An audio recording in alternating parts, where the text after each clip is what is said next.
El domingo será el proceso electoral más grande de la historia de México. Se van a elegir 20,708 cargos en todo el país. Para hablar de esta jornada, nos enlazamos vía Zoom con la consejera del INE, Claudia Zavala. Consejera, muchísimas gracias por estar con nosotros. Hola Carlos, buenas noches. Gracias a ti por este espacio y saludo con mucho gusto a todas las personas que son tu audiencia. Gracias. ¿Están listos en el INE? Claro que sí, Carlos. El INE está listo junto con las y los ciudadanos que van a acompañar al INE para que esta jornada electoral se lleve a cabo. Se instalarán casillas. Tenemos más de 170,000 casillas y más de 1,5 millones de personas ciudadanas participando con nosotros. El INE está listo para ello. ¿No hay temor que estos funcionarios de casilla, se ha rumorado mucho, a la hora de la hora no lleguen o renuncien o haya un déficit de presidente de casilla, secretarios, escrutadores, etcétera, los que organizan? Pues mira, hasta ahorita el 98% o 96% acudió a los simulacros. Eso nos estimula pensando que las ciudadanas y los ciudadanos van a acompañarnos. ¿Qué pasa si hay ausencias? La ley nos da el modelito, el sistema para poder sustituir las ausencias, para capacitar en ese momento en las funciones de funcionaria y funcionario de casilla. Así que esperamos, de verdad, la gente siempre ha participado con el INE y lo ha seguido haciendo ahorita, incluso en los simulacros, y si hay algunas ausencias, también tenemos el camino para sustituir esas ausencias. Ya el INE definió algunas casillas que no va a instalar y hay algunas también en riesgo que a lo mejor no se instalan este domingo. ¿Cómo está ese asunto y cómo se compara con procesos electorales anteriores? ¿Estamos en peores situaciones en términos de casillas que no se pueden instalar, particularmente por los temas de violencia, etcétera? A ver, dimensionemos un poco. El INE va a instalar más de 170,000 casillas. De ellas, sí, ya determinamos que 175 casillas no se van a instalar. Las causas son diversas, es porque hay conflictos políticos sociales en comunidades indígenas y también algunas por seguridad. También están pendientes unos distritos de determinar, sobre todo en Chiapas, la no instalación de 60 casillas aproximadamente. Pero si lo comparamos con el número general, este porcentaje es menor al número total.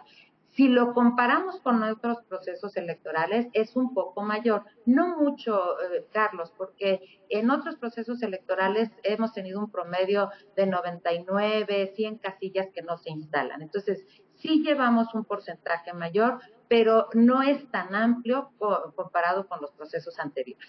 ¿Hay preocupación de que el narco se meta en la jornada electoral, atemorice a la gente en las casillas, secuestre, como se ha denunciado en el pasado, representantes de los partidos que van a las casillas? ¿Qué hay de esto? Lo que tenemos son un plan de acción de las autoridades que se encargan de la seguridad en nuestro país. Nos acaban de explicar, porque ustedes saben que el INE no es la autoridad encargada para ello, pero sí nos coordinamos con estas autoridades. Nos explicaron cuál es el modelo que van a seguir para la seguridad durante toda la jornada electoral y el proceso de cómputos distritales.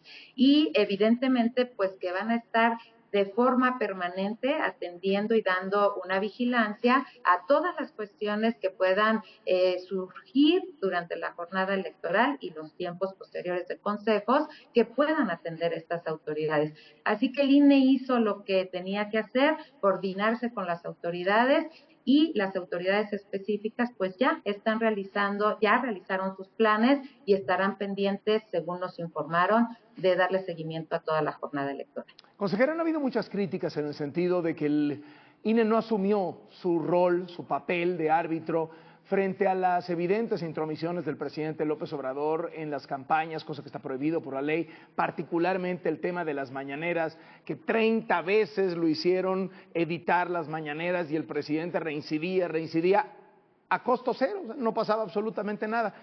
¿Qué impresión tienen en el INE? ¿Qué contestan ante estas críticas? Sí, Carlos, fíjese que sí ha habido críticas, pero a ver, quisiera explicar un poco cómo es esto. Nosotros en el INE no sancionamos y tampoco lo va a sancionar el Tribunal Electoral porque la ley no nos faculta para sancionar a un servidor público. Lo que hicimos fue ordenar medidas que son preliminares para tratar de atajar justamente esta posible violación que advertíamos desde un primer análisis en el INE, porque sí, efectivamente los servidores públicos, todos y todas, tienen el deber de neutralidad, no se pueden meter. Y en esta etapa de campañas tampoco pueden exponer su propaganda gubernamental, es decir, sus logros de gobierno, porque la contienda sí es entre los partidos políticos, las y los candidatos. Hicimos, Carlos, lo que teníamos que hacer, pero falta todavía, el tribunal ya tiene unos expedientes y falta ver qué va a decidir el tribunal ya en un análisis final de fondo con todas las pruebas que tenga y los análisis que tenga que realizar. Y ahí es cuando se van a determinar si sí existen estas infracciones y en su caso qué camino se va a seguir para que los superiores jerárquicos las puedan sancionar o bien qué incidencia van a tener respecto del principio de equidad en la materia electoral. Es decir, el presidente no se ha salido con la suya. Bueno, el presidente, fíjese que sí se hicieron llamados. Fíjese, Carlos, nosotros acudimos en alguna ocasión con el presidente y nos pidió claridad, se la dimos desde la comisión de quejas. Ese es uno de los temas que yo advierto de muchos servidores y servidoras públicas. El reto a la ley.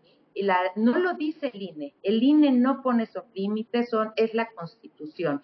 Y en esta vertiente fuimos graduando, primero dimos claridad de que no, después ordenamos que se pusiera un texto para que las personas sepan qué es lo que dice la Constitución y que valores también tengan elementos para valorar que si no se cumple, lo que se está desatendiendo es la Constitución por parte de las y los servidores públicos.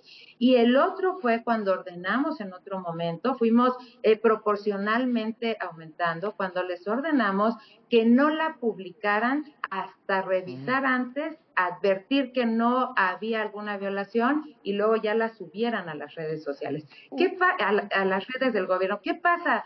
Que son elementos en vivo, son momentos en vivo que nosotros no podemos controlar lo que se dice o no se dice. Pero cuando hay esta reincidencia, consejera, es decir, cuando ustedes dicen que van gradualmente aumentando las sanciones, y lo que vemos del otro lado es que al presidente le vale, porque no es como que no entienda, no es como que sea tonto, es decir, repite, reincide, vuelve a violar la ley, se vuelve a meter en la campaña.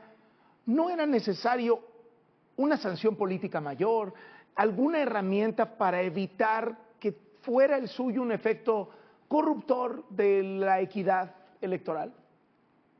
Fíjese, Carlos, que en las resoluciones quedó dicho que sí tenía prohibido hacerlo. Y las y los ciudadanos ya saben que con fundamento en la Constitución no se puede hacer. Y esa parte va a ser un elemento de valoración que tengan las y los ciudadanos respecto de la conducta del servidor público en particular y de todos los que incurrieron en este supuesto. Eso creo que le toca a la ciudadanía. Nosotros no podemos sancionar. Esto es elemental porque no tenemos competencia para ello, pero creo que sí quedó evidente que la autoridad aplicó la misma regla, las mismas restricciones y que será el Tribunal Electoral el que en definitiva diga qué va a pasar con este cúmulo de asuntos.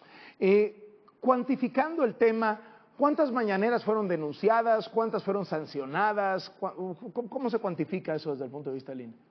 Ninguna ha sido sancionada, hemos dictado medidas cautelares, Bueno, pero sí tuvimos más de 50 quejas que implicaban obviamente más mañaneras.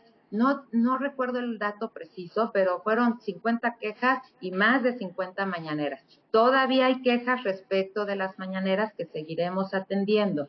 Y esto en todas esas, en el mayor número, se dijo que sí había elementos, ya sea de materia electoral, donde no se debían meter los servidores públicos, o ahora de propaganda gubernamental, donde se exponen logros. Incluso se invitaron a gobernadores y también se dijo que esta cuestión no es válida conforme a las reglas constitucionales.